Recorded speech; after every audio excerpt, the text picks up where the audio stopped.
வணக்கம். இலக்கியன் அப்படின்ற கதை படிச்சேன். அது ரொம்ப நல்லா இருந்தது.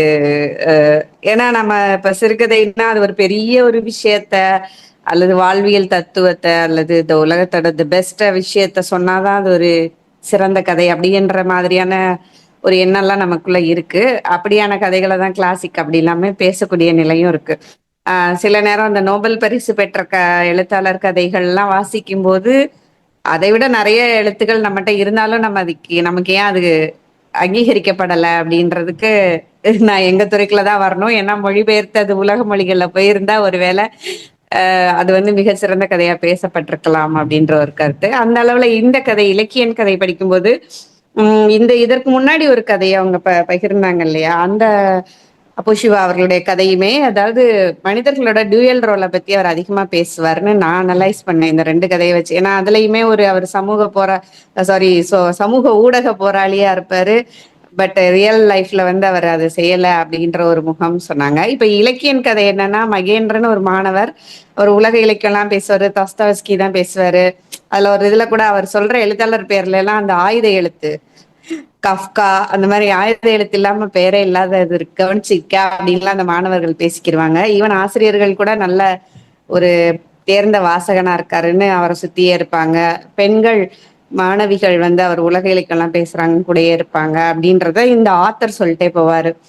அதுல ஒருத்தர் வந்து திடீர்னு வெங்கடேஷ்னு ஒரு கேரக்டர் உள்ள வராங்க.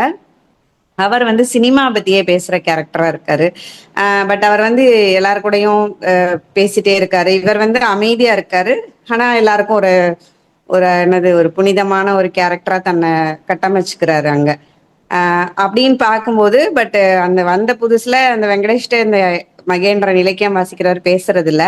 ஆனா அந்த மாடல் எக்ஸாம்ல அவர் நிறைய மார்க் வாங்கினோடனே ஃபர்ஸ்ட் மார்க் வாங்கினோடனே வந்து பேசுறாரு. உடனே அந்த வெங்கடேஷ் சிரிச்சுட்டே கேட்கிறாரு, உனக்கு இவ்வளவு நாள் என்னை தெரியல அப்படின்னோடனே அதற்கான நேரம் வரும் அப்படின்னு சொல்லி அந்த மகேந்திரன் சொல்றாரு. ஆஹ் அப்புறமும் இவங்க தொடர்ந்து பேச ஆரம்பிச்சிடுறாங்க. இவர் இலக்கியத்தையும் அவர் வந்து சினிமாவையும் பேசிட்டே இருக்காங்க. இந்த மகேந்திரன் எப்படி கேரக்டர்னா ஒரு பஸ்ல டிக்கெட் எடுக்காம மறந்து போய் பஸ்ல வாசிச்சுட்டே போய் இறங்க போகையில கண்டக்டர் டிக்கெட் எடுப்பாரு. உடனே கண்டக்டர் கோமா சொல்லுவாரு, நீ இவ்வளவு நேரம் என்ன பண்ண, செக்கர் வந்தா நாள்ல மாட்டியிருப்பேன்னு ரொம்ப திட்டுவாரு. அப்ப இந்த ஃப்ரெண்டு சொல்லுவாரு, நீ எப்படி இவ்வளவு பொறுமையா இருக்க, நீ ரொம்ப பொறுமைசாலினோடனே என் கடமையை நான் செய்யறேன், அவர் கடமையை அவர் செய்யறாருலாம் சொல்லுவாரு இந்த மகேந்திரன்ற அந்த அந்த இலக்கியம் வாசிப்பவர். ஆனா இந்த வெங்கடேஷன் அவரும் நம்ம நட்பாகி பேசிக்கிட்டே இருக்கல. ஒரு நாள் உலக இலக்கியம் இதெல்லாம் பேசுறாங்க. அப்ப இவர் வெங்கடேஷ் சொல்றாரு, நீ வந்துட்டு எல்லாரையும் வந்து இலக்கியம் படிக்க சொல்ற, உலக இலக்கியம் எல்லாம் படிக்க சொல்லிட்டு நீ போய் உன் பாடத்தை படிச்சு நீ மார்க் வாங்கிக்கிற அப்படின்னு சொன்னோடனே அவருக்கு பர்சனல்ல பேசாத அப்படின்னு சொல்றாரு. உடனே இல்ல இல்ல, நான் பேசணும்னா நிறைய பேசணும், நீ வந்து ஒரு வீக்லி ட்வைஸ் ஒரு கிளாஸ் எல்லாம் போற, பாடத்துக்காக படிக்க தனியா நீ கேர் எடுத்துக்கிற. ஆனா நீ வந்து இங்க மட்டும் எல்லாரையும் இந்த உலக இலக்கியத்தை படிக்க வைக்கிற அப்படின்னு சொல்லி அந்த ஃபர்ஸ்ட் அந்த அவரு இந்த இந்த கதையை எழுதுற எழுத்தாளருக்கு இன்னொரு ஒரு வகையில அத வந்து துணிச்சல்னு சொல்லலாம். எப்படி எழுதினாரு தெரியல. ஏன்னா இக்காலத்துல எழுதுறவங்க யாரும் சக எழுத்தாளர்களை விமர்சிக்க மாட்டாங்க. அதுல கதை ஸ்டார்டிங்ல அந்த ஃப்ரெண்டு பேசும்போது படிக்க கஷ்டமா இருக்கணும்னே மனசை சுத்தப்படுத்திக்கிட்டேன்னா படிச்சிடலாம் எளிமையான்னு சொல்லுவாரு. அவர் வீட்டுக்கு போயில பார்க்கல ஒரு புக்கு, பெரிய புக் இருக்கும், ராசலீலா இருக்கும். அது வந்து சாருணி வேதிதாவோட புக்கு. அதை எப்படி அவர் மென்ஷன் பண்ணாருன்னு எனக்கு தெரியல. ராசலீலாவை காமிச்சு இதை படிச்சா மனசு சுத்தமாயிருமா அப்படின்னு கேட்பாரு. உடனே ஆஹ் அதை இலக்கியமா படிக்கணும் அப்படின்னு சொல்லுவார் அந்த இலக்கியம் வாசிக்கிறவர். ஸோ அட் எண்ட் என்ன ஆகும்னா, இந்த கான்வர்சேஷன் போகையில கோபம் வந்துடும் அந்த மகேந்திரனுக்கு. தன்னை பத்தின உண்மையெல்லாம் இவன் வெளியே கொண்டு வரான். ஏன்னா இவன் வந்து வேர்ல்டு லிட்ரேச்சர்லாம் சும்மா போற போக்குல பேசிட்டு, பட் இவன் படிப்புல கான்சென்ட்ரேட் பண்ணி மார்க் வாங்கிறான். மத்தவங்கள வந்து இலக்கியத்தையே படிக்க வச்சுட்டு இவங்கள படிப்புக்குள்ள கொண்டு வர மாதிரியான ஒரு மாயை ஏற்படுத்துறான் அப்படின்ற குற்றச்சாட்டை அவன் முன்வைக்கும் போது இவனுக்கு கோவம் வந்து டக்குன்னு எந்திரிச்சு ஷேர் எடுத்து அடிக்க போயிடுவான். அந்த சேரை கீழே போட்டுட்டு போவான். உடனே அந்த வெங்கடேஷ் சிரிச்சுட்டே சொல்லுவான், இப்படிதான் வந்து குற்றமும் தண்டனையும்ல ஒரு காட்சி வரும் அப்படின்னு சொல்லி அதோட அந்த டயலாக் அந்த கதை முடியுது.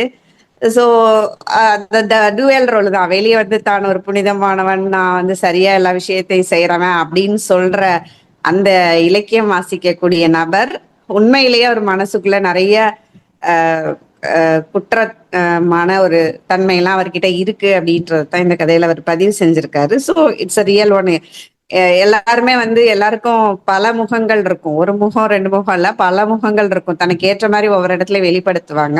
இந்த கதையில அந்த இலக்கியம் அப்டின்னாலே அவன் வந்து ரொம்ப பெர்ஃபெக்ட், அவன் ரொம்ப சரியானவன் அல்லது ரொம்ப அறிவாளி அப்டின்ற ஒரு பிம்பத்த ஏற்படுத்துறாங்க. இப்ப கூட ஒரு ரீசென்ட்டா ஒருத்தர் வந்துலாம் ஒரு எழுத்தாளர்லாம் சொன்னாரு. எழுத்தாளர்கள்லாம் சாதாரணமானவர்கள் அல்ல, புனிதமானவர்கள் அப்டின்னு அவங்களே அவங்கள கட்டமைச்சுக்கிறாங்க. பட் ரியல் லைஃப்ல அவங்கள போய் தோண்டி பார்த்தா எவ்ளோ மோசமா இருப்பாங்கன்றத ரொம்ப அழகா இந்த கதை பதிவு செஞ்சிருக்கு. But it's a surprise for me. நான் தற்செயலா அந்த கதையை வாசிச்சேன். அது எனக்கு ரொம்ப பிடிச்சிருந்தது. அதனால இங்க அநேகமா அந்த எழுத்தாளர் இருக்காங்கன்னு நினைக்கிறேன். அவருக்கு என்னுடைய வாழ்த்துக்கள். அஹ் இன்னும் நிறைய இந்த மாதிரியான படைப்புகளை கொண்டு வரணும்னு கேட்டுக்கிறேன். அண்ட் இந்த வாய்ப்பை கொடுத்த ரஃபீக் அண்ணனுக்கும் பாலாஜி சாருக்கும் என்னுடைய நன்றியை தெரிவிச்சுக் கொள்கிறேன். நன்றி.